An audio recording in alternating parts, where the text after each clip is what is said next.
क्या Bong token का भी हाल शिबा इनू टीम की तरह होने वाला है, या जिस तरीके से शिबा इनू कोलैप्स हो गया जब से चोरी हुई थी जी बॉन्ग के ऊपर, लीश के ऊपर, उसके बाद से संभला ही नहीं। और रिसेंटली आपको पता है कि अभी बोंग के अंदर भी एक डकैती पड़ी थी जी, ज़बरदस्त $20 मिलियन का माल चुराया था जी बोंग की टीम से। तो अब कुछ चीज़ें और भी ज़्यादा खतरनाक हो रही हैं, जो माल चुराया गया है उसको बेचा जा रहा है, और जब बेचा जा रहा है तो इसकी वजह से आप देखेंगे कि प्राइस यहाँ पर स्टेबल हुआ था। न्यूज़ आई थी कि चोरी हो गया, लेकिन लोगों ने ज़्यादा पैनिक सिचुएशन नहीं मची, लेकिन अब बड़ी क्वांटिटी के अंदर माल बेचा जा रहा है, ठीक है। और यहाँ पर हमने कुछ थोड़ा सा रिसर्च करा, और यहाँ पर ये पता चला कि आपको पता है कि 2 दिन पहले इतना माल, देख रहे हैं आप, 2.3 ट्रिलियन बोंग टोकन, ठीक है, ट्रांसफर हुए जी इस पर्टिकुलर वॉलेट से इस पर्टिकुलर वॉलेट के अंदर, ठीक है, जिसकी वैल्यू तकरीबन $15 मिलियन के बराबर हो जाती है। लेकिन अब क्या हुआ जी, इस वॉलेट से ये बाइनेंस के ऊपर ट्रांसफर हुए जी 386 मिलियन, ठीक है, बिलियन आप देख सकते हैं, 386 बिलियन एक गए, जिसको 1.3 वैल्यू हो जाती है, ठीक है, यानी कि ये माल बाइनेंस के ऊपर भेज दिया, पहली बात। दूसरा ये कि उसके थोड़े देर के बाद आप देखेंगे कि एक और यहाँ पर ट्रांजैक्शन एग्जीक्यूट होती है, 400 बिलियन के करीब बोंग टोकन फिर दोबारा भेजे जाते हैं जी, $1.3 बिलियन जिसकी वैल्यू होती है जी। चलिए जी, बंदा यहाँ नहीं रुकता, फिर उसके बाद आप देख सकते हैं कि 400 बिलियन ये और ट्रांसफ़र कर देता है जी 1.4 बिलियन, जिसकी वैल्यू हो जाती है, देख रहे हैं। और अभी आप देखेंगे तकरीबन इस बंदे के पास 2.79 ट्रिलियन बोंग टोकन है। तो क्या सवाल ये पैदा उठ रहा है कि इस पर्टिकुलर वॉलेट को इनकी टीम ने सीज क्यों नहीं किया, फ्रोज़न क्यों नहीं किया, बेचने दिया जा रहा है।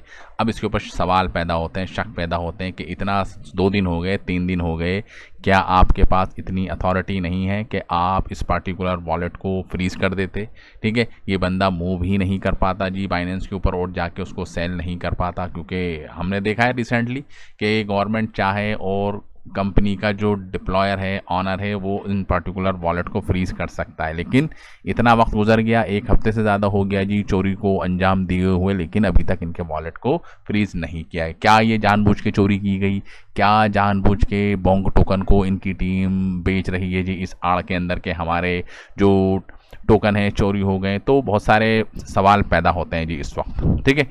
और रिसेंटली बड़ी क्वांटिटी के अंदर देख रहे हैं, और ये न्यूज़ भी निकल कर सामने आई थी जी आरकम की तरफ से, तकरीबन 4.4 ट्रिलियन टोकन चोरी हुए थे, जिसमें से 1.9 यानी कि 1.2 ट्रिलियन ऑलरेडी बेच दिए गए हैं, जिसकी वजह से आप देखेंगे कि ये प्राइस नीचे डंप हो रहा है, क्योंकि इतनी बड़ी क्वांटिटी के अंदर जब टोकन बिकेंगे शॉर्ट करके, ठीक है, तो जाहिर सी बात है सिचुएशन तो ख़राब यहाँ पर होगी ही। और भैया अभी तो तकरीबन 2.79 ट्रिलियन अभी टोकन और पड़े हुए हैं जी, जिसकी वैल्यू $8 मिलियन के बराबर हो जाती है। टोटल बोंग की जो मार्केट कैप है, देख रहे हैं आप, $266 मिलियन की है जी, ठीक है। और जिस तरीके से प्राइस नीचे जा रहा है तो थोड़ा सा माल बिकेगा और मार्केट कैप एक्सपोनेंशियल तरीके से नीचे डाउन होगी जी, प्राइस बहुत तेज़ी से होगा जी डंप, क्योंकि लोग नहीं चाहेंगे कि इसको मैं होल्ड करूं, ठीक है। और नीचे जब वॉल्यूम जा रहा है, यानी कि प्राइस नीचे जा रहा है लेकिन वॉल्यूम भी बढ़ रहा है, तो एक ज़बरदस्त एक बेयरिश ट्रेंड हमको इन फ्यूचर बोंग के प्राइस के अंदर देखने को मिल सकता है, क्योंकि यहाँ पर अगर आप देखेंगे प्राइस बहुत तेज़ी से नीचे गिर रहा है, ठीक है। और वॉल्यूम भी अगर मैं दिखाऊं यहाँ पर आपको, देख रहे हैं, 1 दिन का चार्ट लगा लिया है, प्राइस नीचे जा रहा है और वॉल्यूम के स्पाइक पड़ रहे हैं, ठीक है। तो ये और भी ख़तरनाक बात हो जाएगी जी, ठीक है। जो एक प्राइमरी ट्रेंड जिसको हम कहते हैं वो बन गया है जी बुलिश, और स्ट्रॉन्ग बुलिश कह रहा हूँ जी, बेयरिश ट्रेंड बन गया है, और उसको सपोर्ट कर रहा है जी वॉल्यूम। तो वॉल्यूम भी बढ़ रहा है, प्राइस भी नीचे जा रहा है, और पैनिक सिचुएशन और भी ज़्यादा ख़राब हो रही है, ठीक है।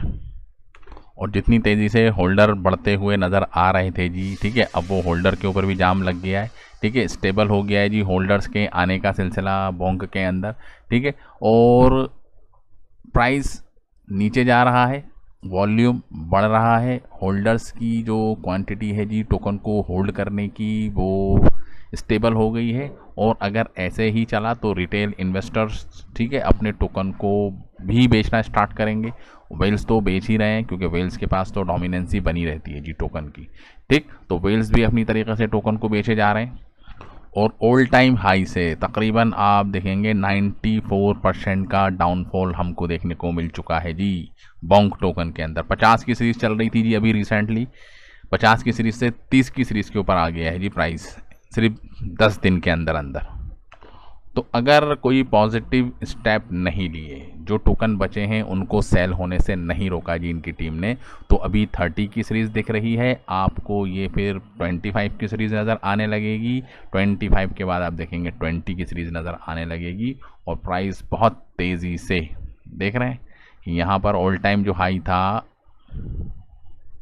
कितना जी, पॉइंट के बाद 40 और 59 की सीरीज़, ठीक है। अब पॉइंट के बाद 50 लग रहे हैं, ठीक है। 50 की सीरीज़ से 30 की सीरीज़ के ऊपर आ गया है। और वैसे ही पूरी दुनिया के अंदर जो हालात बने हुए हैं जी अभी ख़ास तौर से, तो बिटकॉइंस भी थोड़ा सर्वाइव कर रहा है जी। बिटकॉइन भी ये नहीं कि ताबड़तोड़ तरीके से ऊपर बढ़ रहा हो जी, ऊपर जाता है नीचे आ जाता है। अगर मार्केट के अंदर और कोई निगेटिव न्यूज़ आ गई, बिटकॉइन टूटेगा और बोंक का प्राइस और ज़बरदस्त तरीके से यहाँ पर टूटेगा, क्योंकि बुरा हो गया है जी बोंक के साथ, चोरी हो गई है जी। चोरी को रोका जा सकता था, नहीं रोक पाए, चलो चोरी हो गई, ठीक है। जो माल चुरा लिया गया उसको फ्रीज़ कर सकते थे, लेकिन टीम ने अभी तक फ्रीज़ नहीं किया और उसका अंजाम ये हुआ कि भैया सारा ऑन चेन होता है, सब डेटा दिख जाता है और प्राइस संभलने से नहीं संभल रहा यहाँ पर। तो thank you very much for this video. जय हिंद।